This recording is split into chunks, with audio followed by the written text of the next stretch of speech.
The Mavs lost. Pat Beverley, Karl Anthony Towns, Anthony Edwards. Not a fun night in Minnesota for the Mavs, but it is going to be a fun night on the pod as Austin is here. He's back, friend of the pod. We're going to talk about the Mavs, things we're worried about going to the playoffs, and a lot of other things coming up next on Locked On Mavs. Luka Doncic, and this is Locked On Mavericks podcast. Hey, Dallas Mavericks are NBA champions. Bang! Bang! It's good! And the Mavericks have won the game! If you don't believe, you shouldn't be here.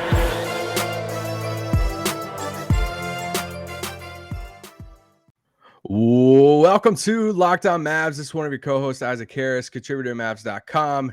And today, I'm joined by the one and only, one of the kings of Mavs Twitter, Austin. What's up, bro?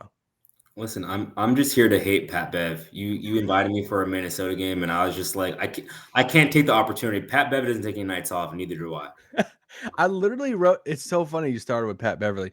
I literally wrote as one of my last notes, I was going to ask you at the very end of saying, are you in or out on Pat Beverley as the guy who's like, if he was on your team, would you like him? Or is he one of the dudes where you're like, no, I wouldn't even like him if he was on my team?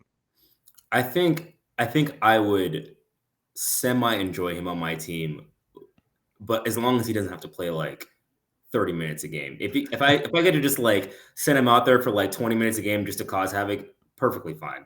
But like I would hate to have to rely on Pat Bev. That's not a fun game-to-game experience for 9 months of the season. So guys like him, I've told bits and pieces of the story before on this pod, but I never alluded to the exact player, I don't think, but I'll say the player now because he's gone. So one time I tweeted out in the middle of a game in the press box at Mavs game, I tweeted, I was like, Salah Mejri is one of the guys that you love him when he's on your team. I was like, but if he was on the opposing team, you'd hate him. And this is obviously pre-COVID when we could both be in locker rooms. And I walk in the locker room and Salah has his phone looking right at me. Says, what the F is this? And starts chewing me out in the locker room. And he's like reading my tweet to me. And I'm like, hold up, that 7-footer, like yelling at me. And so I had to do like damage control. I'm like, listen, no. I mean good by this. Like, I like that you're on this team. It's not that. And so anyway, it was a great moment there. I love that because that is absolutely something Salah would do. Like that, Yes. He was there the first year I covered the team, and I truly love Salah. That was honestly, I wish he was still on this team. If he was the third big on this team, they would be great. Honestly, if they could sign him right now, I'd be like, great. He might be able to shoot better threes than Maxey right now. Do we have to get into Maxey? No, right we can't. That'd be too sad. Okay, today's pod, we're going to talk about this Minnesota game that was, whatever it was. And then I'll ask Austin some bigger questions about biggest worry for this team going to the playoffs, some Josh Green stuff, and then I'll ask him who he wants in the playoffs come I don't know, a month from now? I guess Easter weekend, I think, is like the round, like game one, round one. So that's soon. That's coming up super, super quick. But real quick, we watched a game halfway together the other night. the funniest thing ever, I go to the Rockets game and I take my best friend who's from Houston and we go as fans together. And I was like, all right, so we sat down our seats and lo and behold, right before the game starts, 2 people show up to sit right behind us and it's you. Like, what are the odds? I saw someone sitting in my seat and I was like, oh, I'm like, it's so early. I'm like, I'm going to have to ask somebody to move out of my seat. And it was Nick. Nick came down from his press seat and was talking to us. And Austin's like, I'm going to have to tell this guy, whoever this is, you got to leave. You got to leave. It's my seat. And I was like, oh, I guess I'm not going to have to do this. That was one of the funnier surprises I've ever had at a Mavs game. I've never gone to a game and seen somebody in my seat and then I knew the person. That was okay. All right. This game. I mean, if we just do the broader scope of this game outside of the Mavs just shot bad, and that was where it was. I mean, they shoot 27% from 3 at halftime. What did they finish the game shooting 3? 34? No. Oh, I don't. 34 to be very generous. They finished. I was looking at Minnesota at first. Minnesota finished 34. They finished 23% from 3 in this game. Bigger picture, or like bigger umbrella, what's the biggest takeaway from this loss? The biggest takeaway from the loss is like, I honestly, I don't think I would really like to play the Timberwolves in a playoff series. They have a very good coach. They're really well coached, and they're all big and long, and they have a lot of great defenders to throw at Luka and to throw at Brunson and Din. Like they're not a team that I would actually be super excited to play if I had to strategize against them for 7 games. I think in a regular season format, I think the Mavs can I think Kid can out strategize Finch, but in a 7-game series, it's honestly like that was like kind of confirming like that's not a person I would want to see in the playoffs. They have too much personnel for Luka and for their perimeter players than to my liking. Honestly, compared to like a lot of the other Western Conference playoff teams. If they've played Memphis in the first round as a 2-7 matchup, like how many games is that going? And That's are going are you sick. are you even entertaining like Minnesota coming out of that? I could see Minnesota coming out there. That's going good. Like I think at least 6 games if they play Yeah. the Grizzlies. I think they match up very well. They have the Timberwolves have a lot of talent. They've been bad for a very long time, so they've got a chance to accumulate a lot of talent. Anthony Edwards, honestly, is not even. I think he's still dealing. He had some knee injury earlier in the season that he's still dealing with because he's still not as explosive as he's. He's not. I love him, and he had some moments tonight, but I'm like, you're not. I kept watching him saying, you're not where you can be at right now. He's like a top 5 athlete in the NBA. That's why I could tell he's not like where he usually is. And you have him, and then you have Cat, and then they have just a lot of large 6'8" dudes who can fly around and play defense. And Chris Finch is a really good coach. He's really coached them. They've been playing really good basketball after the All-Star break.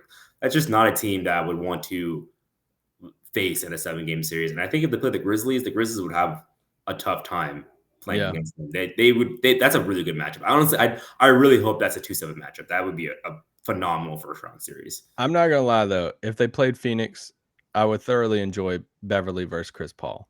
Oh, if they played Phoenix is winning, but it's just like Chris Paul's gonna be mad the whole time, and I love to watch Chris Paul be mad. There would just be texts for days on it. So, I thought you're talking about the defenders that throw at Luka.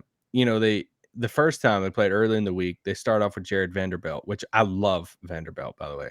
Yeah. And this game, they kind of switched up a little bit. They put Edwards on Luka at the top at the beginning and let Vanderbilt kind of play help defense here and there. They also try to pressure Luka a little bit, coming across half court, a little bit different than the first matchup. But it's like Luka, when I should have looked the stat up, I was just lazy with it as far as like when Luka scores like 12 points in a quarter, like what's their record after when he scores that in the first quarter? But he didn't get that in the first. It was like Towns had, I think, 13 in the first.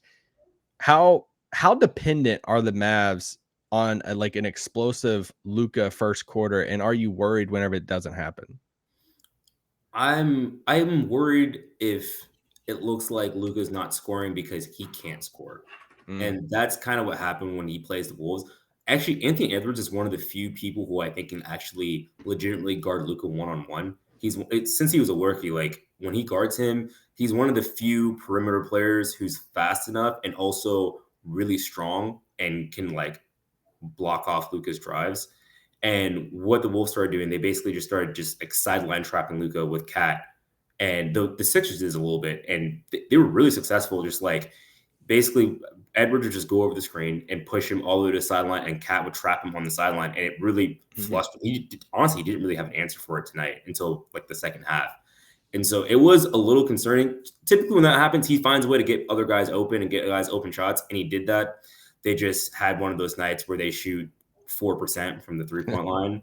And yes, that's happening. Like they just can't win basketball games. But that is the kryptonite of this team. If you do have the defenders to trap and fluster Luka in the pick and roll, and the guys can't hit shots, then they don't really have another gear that they can go to. Yeah. Who I'm drawing the blank of the team who I feel like I talked about it for 2 straight pods that ran zone on Dallas and really threw him off, and it just kind of put them in a funk. And they didn't adjust in the game. Luka couldn't get the pick and roll going. Then it's like they were overpassing and passive. Even Brunson said they were passive after that game. But it is when the shots aren't falling and Luka isn't hitting, Luka isn't putting up 35. You're like, all right, well, where's the offense coming? And we had the duo performance of Dinwiddie and Brunson the other night, and tonight, they struggled a little bit in this game. They only had 11 points each for both of them. But for Dinwiddie, he had that stretch in the second quarter to where he went on like a 8-0 run by himself. Not to do the whole trade conversation again, but now that we are over a month since the Porzingis Dinwiddie trade, are you just like, holy crap? Where were you at when that happened? Like, as far as like, where were you at on that trade when it happened? Were you as positive? I was pretty dang positive when it happened, but like, where were you in the camps of what are we doing? We'll see how it works, or this is a great thing. I think it was just shocking to me because I just did not expect a KP trade whatsoever. And I was just like, okay, look, if they did this trade, they're doing it because they're trying to acquire another player. And I was like, and I actually really liked Dinwiddie a lot. And so I was just like, okay, well, I'll wait and see how this works. But I was a person who really wanted KP to work. I really liked KP. I thought he really made this team work, and he made their defense work. And he opened up a lot of things when Luka was on the floor. But I became a quick believer in the trade. It took like 2 games. And I was like, oh no, that was a great trade. And I think Dinwiddie just provides a service that they just didn't have before. I think my only criticism of the trade is that they couldn't swing a second trade to get another big man. I think that was my initial response. I was like, okay, this is a good trade. You trade KP, you got this good point guard, and then you have a kind of a wild card in Bertans. But I was expecting a secondary trade. You're like, Miles Turner is coming. Miles Turner or Rashawn Holmes, some other like kind of above average NBA center is coming to kind of bolster the center line because they don't have a good center rotation right now. It's just Powell and Kleber, and they're doing their best. Honestly, one of the strange things is that like I think they would be much better off had they just kept Willie Cauley-Stein on the roster. And he was healthy and they could play now because he would actually be a really nice, serviceable third big that they would need right now that can play those mids and that can defend. And he's good for the scheme that Kidd ran. And I think if they still had Willie Cauley-Stein, I think they would be in a much better position in the playoffs because he provides a service and a defensive service that they don't really have right now. Philly, like letting him go to sign DeAndre Jordan, like I don't understand that. What is DeAndre bringing over Willie Cauley-Stein at this point? But staying on that Dwight point real quick, I feel like because I was in the same camp as you. Is like, all right, they're going to bring in another big somehow right before the deadline, and they didn't, and they fully leaned into this small ball switchy. Dwight's are going to be our main guy. He can run the pick and roll with Luka, and we'll just like that's our bread and butter. Put shooters around it and we'll roll with it. And bigs will torture us down low, but you know what? We'll outscore them with our outside shooting and all that. But like Dwight, honestly, has surprised me over the past few weeks. I'm like, dang, you're actually playing pretty good basketball. And even in this game, it was super weird. He picks up his fifth foul on the Beverley flop, which they shouldn't have challenged it. I'm like, why don't we challenge this? Because it was an awesome performance from Beverley. Just honestly, that was. I had to give it to him. I was like, that was quite the performance. Got up, flexed, like sure, bro, flexed to the crowd. But Dwight, when he left the game with 5 fouls, I thought he was. I mean, he was one of the only sources of offense. He was leading the team in offense or in points for a decent chunk of the game. Obviously, Luka finished with 24 in this game. He was the second leading scorer at 13. I thought he was playing well. He scored in the paint. It's weird that when he checked out of the game, it's like the team checked out of the game. It's like, all right, well, they couldn't get anything going. Has your opinion changed about Powell any over the past few weeks, or is he just what he is? I don't think my opinion changed on him. I think Jason Kidd is the best coach for him. and he's really just I honestly watching this year, I'm like, I feel bad that he played for Carlo for so long, and that like Carlo just didn't put him in the best Say position that to about succeed. 95% of players. Yeah, it's just like Carlo just didn't put him in a good position. Like he's not as bad of a defender as we thought that he was, and it turns out is because it was the scheme that he was playing in. He's been a good passable like big man defender. He can be overpowered. He's not a traditional like sturdy 5-man, but like he's not just some sort of just like complete like defensive liability. And I think Yeah. Kale's put him into the situations where he can play high, he can be active, he can do the things that he does well. And he's a great role man. He not only is a great role man, he is a really intuitive screen setter and a really intuitive passer. When he gets grabs the ball in the short roll, like he can make quick reads, he can read the defense really easily, and he can take 2 or 3 dribbles and make a layup. He made a couple tough layups tonight where he could dunk the ball. He has enough fluidity as a center that it's really useful for Luka, especially when he's being double teamed.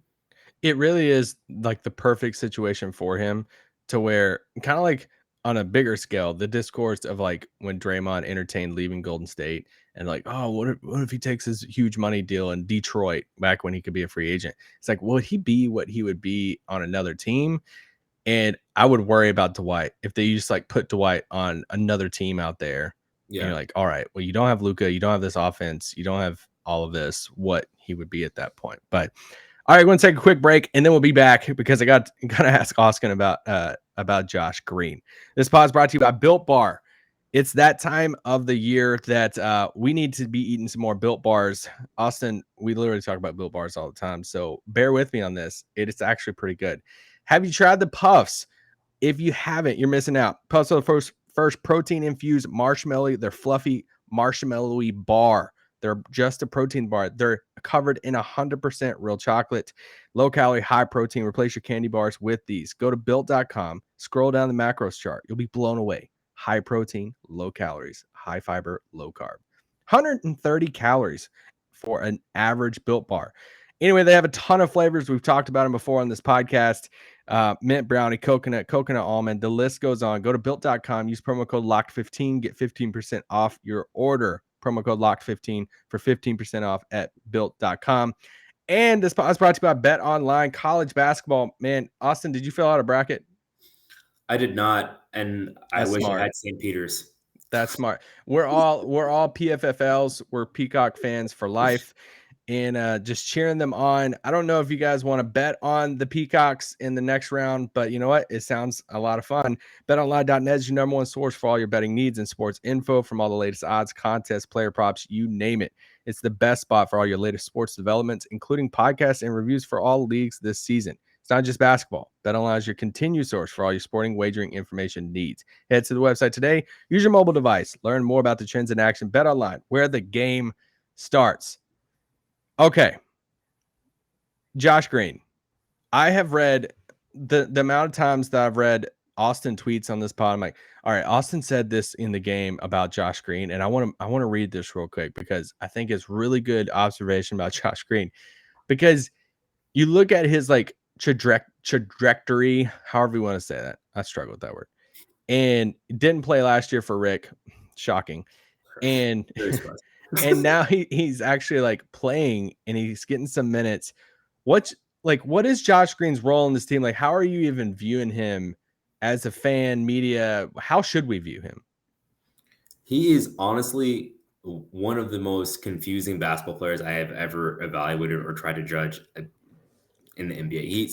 He has a very unique skill set, and it's very valuable. He's a superb athlete. He's a great off-ball defender. He's a pretty good on-ball defender. He has great basketball vision and basketball instincts. He just cannot get to his spots with his handle, and he cannot finish. And so typically players who have like great vision and are great passers can get to the rim and can draw the defense and can kick out and draw attention. He somehow still creates great passing vision and great passing lanes without being able to be like a high level finisher or a high level like 2-point scorer. Yeah. There's people like discuss like his 3-point shooting a lot, and I actually don't think that's really like the issue for his game. He's a decent 3-point shooter. He's made a pretty like decent amount of his like corner threes this year. He's just not a very good finisher at the rim, and that's Mm. really the real default in his game is that he's not a consistent finisher at the rim, even though he's a great athlete.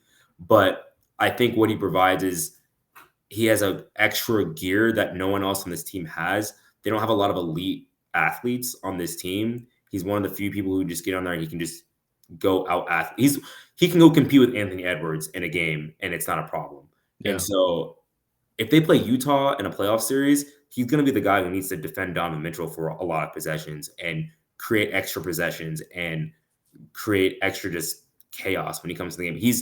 He is like an 8-ball anytime he comes to the game. You kind of just shake him up and kind of figure out what am I going to get, like a lot of good, like positive possessions because we have him on the court. And for the most part, he does that. I think he's slumped a little bit lately. I think he's still trying to kind of really find his way and trying to figure out how he can be a high level NBA scorer. Yeah. But his defense is legitimate and his rebounding is really valuable. And they just do not have anybody who can guard quick, fast guards on the perimeter. And I think he's going to be very valuable, especially to play Utah come playoff time. He's a good offensive rebounder, not the Dorian's level. Now Dorian is like the king of offensive rebounds, but he is a good offensive rebounder. He's always fighting. He's always trying to tip it out. That he is so. I'm with you on like he's so confusing, and I just don't know what his like future is because there's times that I've made the comp of he's the high school running back to where you know you're on the high school basketball team, but you're like football running backs on the team too, and he's the guy that like the coach puts in, and you just unleash him, and he's just gonna bounce off people. He'll probably double dribble a few times, but he's gonna make a crazy block and he's gonna make a pass, and you're like you're just an athlete out there. And he had a play even towards the end of the game tonight that he drove in. Boban was in the game. Yes, that was crazy. Like what is that? It's like the John Wall 360. 360 pass like in the air. I'm like, no one else can do that. He just has a skill set that no one else can do. Yeah, and it was like so smooth, and I think he's the second best passer on the team. I was joking to Bobby Corrala the other day. I was like, Bobby, Josh Green is the blank best center on the team. And he joked and said first, but it's like I think there could be a world to where like he's running like the pick and roll as the roller, and I don't know what his future is, but it's fun and he's doing more than what I thought. And I think come playoff time, like if you would have asked me at the beginning of the season, will Josh Green be in the playoff rotation? I said no way. I'm like there's not. And now I think he like legit is. I think he's going to be like the 8th man, especially with Tim out. I think he's going to be the 8th man with, you know, Maxey and Dinwiddie coming off the bench, which is it's just crazy to think about. I used to call him wing Dwight Powell. That's good. That's good. If Dwight Powell was 6'5" and just like you just let him just do whatever on the and like could shoot the three a little bit better. He's kind of like Dwight Powell, but just on the wing. He has good basketball hygiene. He just like knows how to play basketball, knows where to be, knows where to cut, has good instincts. And you just kind of have to let him, if you let him play a lot of minutes, generally good things happen. He always has a very good plus minus in most of the games that he plays in. Yeah. And I think don't look at it tonight, but most games. Yeah, tonight don't. he was one of the only people who made a three tonight. So but I think in the playoffs he's gonna make a difference, which I wouldn't have said at the beginning of the season. Speaking of the playoffs, what's your biggest worry about this team come playoff time? Try to take matchups out of it for a second. We'll talk about matchups in a second, but your biggest worry about this team going into the playoffs? I think, I mean, it's the worry that we all have with this team. It's just if they go cold from the 3-point line, like they have to make shots. Yeah. This team is not built to not make 3-point shots. They have to. I mean, Jason Kidd said it multiple times, and they did a pretty good job for it. They were shooting the lights out for over like 6 weeks, and they've gone cold recently. But Bullock has to make threes. Dorian has been making threes, but he's got to make threes. If he doesn't make threes in a series, if he goes cold for 3 or 4 games, like that's how they'll get bounced early in the first round is guys going cold for multiple games. Also, Maxey has to get his groove back because at this point, I think I tweeted this today. I was like, I almost just like wish he could just play a G League game for like just one game and just score 40 and get back into a rhythm. I think he's just in his head so much at this point that he just needs to have one game where he just goes 4 for 5 from 3 Yeah. and like gets back into a rhythm. And I think he's a big thinker, and you can see it because now he's starting to get skittish to shoot. And I think that's why he played a lot towards the end of this game today, even though it was garbage time. But He hit that 1-3, and Mark Follow says, "All right, that's exactly what he needed. He's 7 of 47 since." I was like, "Oh my gosh!" it's been a long. He's like now. I'm just like it's a miracle if he hits a 3. And he was a good 3-point shooter. He was good last year. He was honestly pretty good to start the season. He was like pretty solid. Like he's open. That's a good knockdown 3. It's just he's just lost his confidence, and they need that because they need also if they play Utah, they need a big that's going to stretch out Gobert. Otherwise, we're going to need a lot of Bird's hands in the playoffs. We haven't seen him in a bit. He's had that right knee soreness for a little bit. I'm like, all right, you can't. We're going to need you to be a flamethrower. We need you to come in and hit a couple threes in a playoff series so we can all freak out about it. Okay, let's look at the playoffs. So right now, they lose this game to Minnesota. Really unfortunate because Utah also lost tonight. And you're like, dang it, we could have like stayed ahead of them.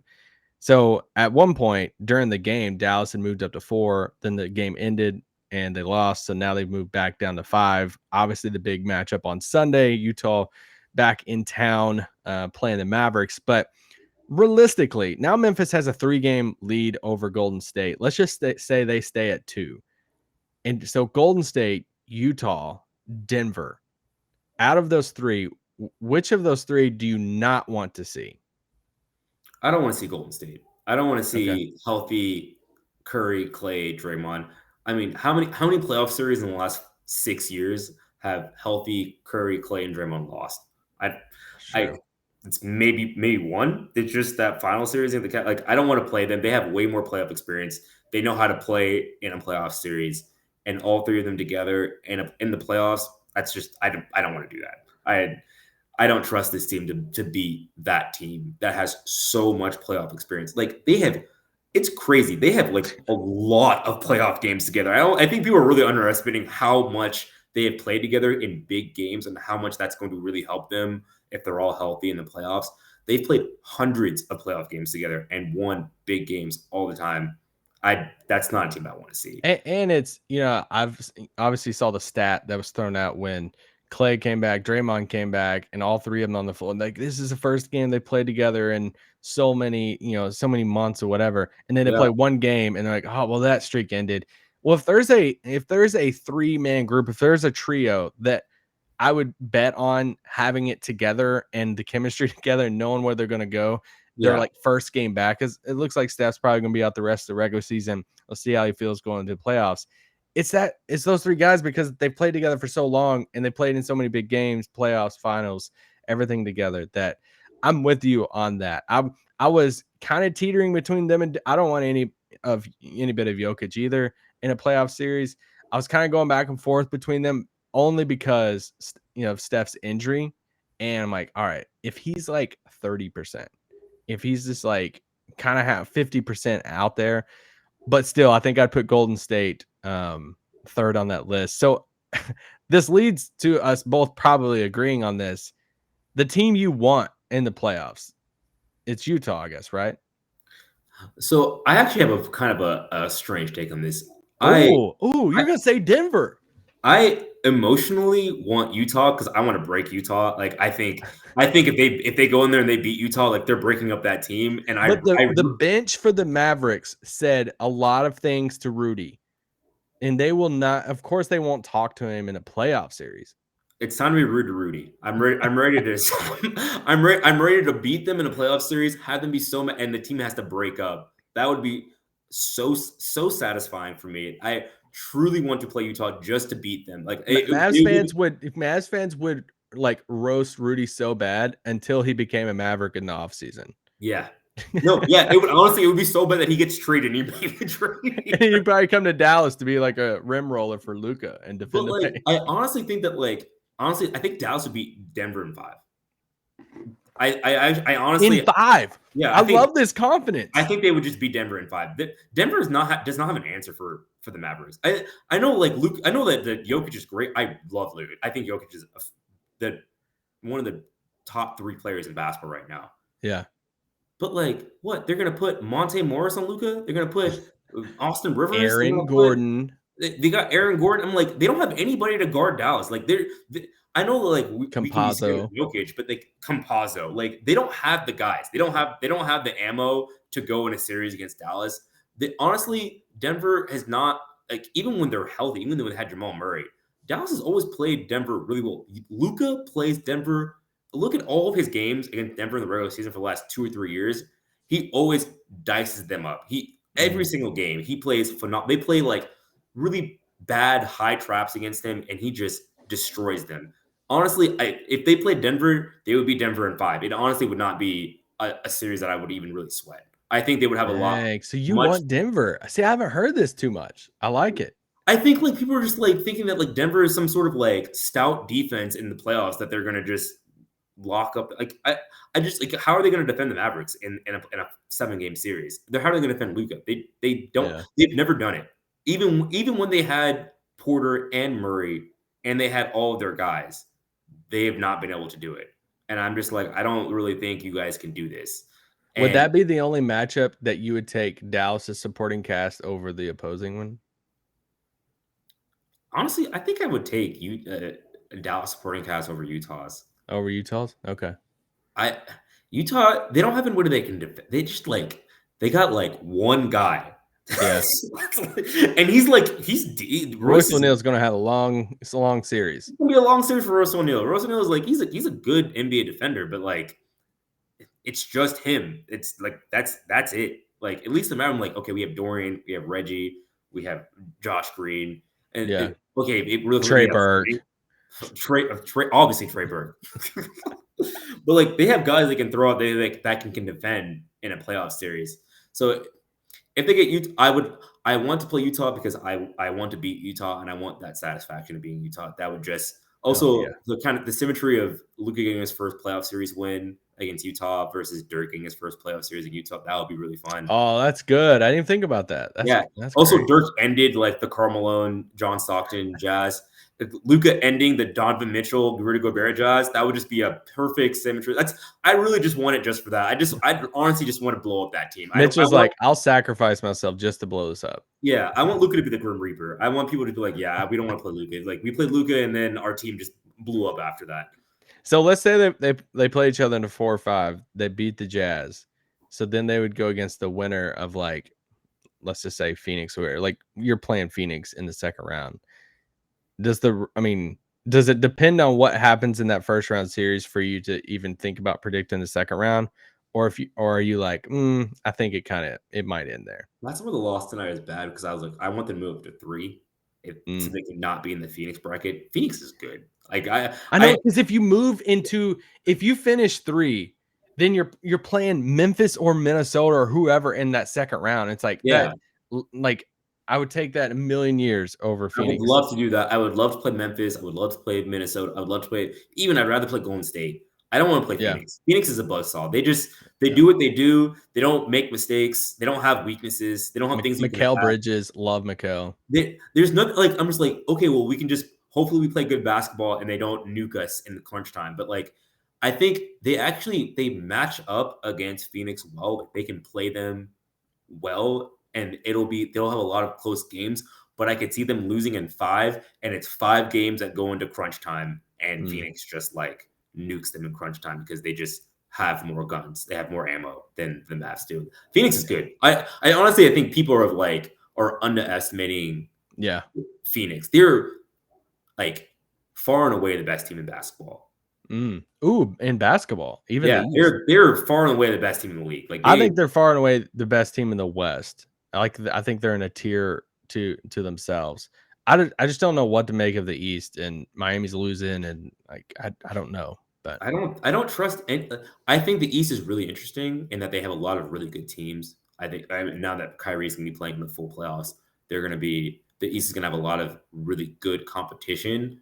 But I don't think any of them have the cohesiveness of the Suns. The Suns they just know who they are. There's no questions. Like no one has any like, oh, like can they do this? Like, do you have a criticism of the Suns? Like, do you have a downside? Like, I've yet to hear a good one for the Even Suns. like JaVale McGee as their backup big. Like that was their biggest thing last year. Is like, oh, they don't have any backup big. It was like Kaminsky or whoever. And it's like McGee is a great backup. I would love to have Bismack Biyombo would play a lot of minutes. Oh, yeah, I forgot about him. Yeah. He would play a lot of minutes on this team. They have just a stable of really good bigs, and they have great wings who can shoot, who can defend. They have 2 guards who can score and get their own shot anytime, and they all know their role. They all get along. Their team has great camaraderie. They have a great coach. They don't have any weaknesses. My only thing is like I hope they flame out in the playoffs just so that like Sarver messes up the Ayton relationship because I would love for them to acquire Haywood. I think the Ayton relationship is honestly the most interesting offseason piece because I would say he's going to be a Sun next year at like 50-50. Ooh, that's good. Because it's probably if he goes somewhere, it's a sign and trade, and I would like to see him next to Luka though. That'd be a lot of fun. I've started telling people he's just generational Dwight Powell. If you gave Dwight Powell just generational size, strength, ability, like better shooter, better defender, you took Dwight Powell and you just literally just like enhanced all of his skills, you would have DeAndre. He's the Dwight Powell version of David Robinson. Yeah, no, yeah, that's pretty good like summation of like what he is, and he'd be the perfect like center combo for Luka.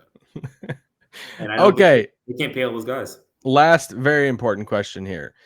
So there was a picture that came out on Twitter of you, Tim Cato, and I think someone else in the picture, and y'all all wearing the same sweater. What is the background of this sweater? It was for some like maybe the Super Bowl, some gathering that y'all had together. Oh no, you know it wasn't. Did y'all plan this? Did y'all go shopping together? Was it like, hey, we're going to H&M? Do you like what size you have? All right, cool. Like, how did this happen? This, first of all, Tim has a lot of clothing that is similar to my clothing, but this was after the Cowboys loss in the playoffs. Now I remember what picture you're talking about. Oh, this is it. Okay. This is in my apartment. So definitely not the Super Bowl. Right. No, that's not something the Cowboys are very familiar with. This is right at the end of that Cowboys playoff game where they blew it, and we were all very upset. And my girlfriend caught a picture of all of us just being mad online all at the same time. We did not. That was actually not planned. We all just went to go see this game at the bar and then walked back to my place and found out we were all wearing the same sweater. It was a little embarrassing. It's not a great moment. It's not one of the high moments of my life, especially because the Cowboys just always kind of just make it worse. I would say if the Cowboys won, it would have been a cool moment. You're like, hey, we're all wearing the same sweater. If the Cowboys had won, the photo wouldn't have been taken because we would have been happy. But we had pure misery because, again, that's all. I didn't even know they could make me feel miserable like that again. But they somehow found a way to do that. Okay. Had to say that one for the last one there. It's the best question. Best question of all. Austin, man, thank you so much. Guys, you can follow. Obviously, if you're a Mavs fan, you're probably following Austin already on Twitter at Ngaruiya, Garooya. It's on the YouTube channel. You can see it there. It's in the podcast description. Austin, I appreciate it, bro. Let's watch a game together again in person and let's do it side by side, bro. On purpose this time. And I'm sure we'll talk again sometime before the playoffs. Appreciate it, bro. All right, bro. Sounds good.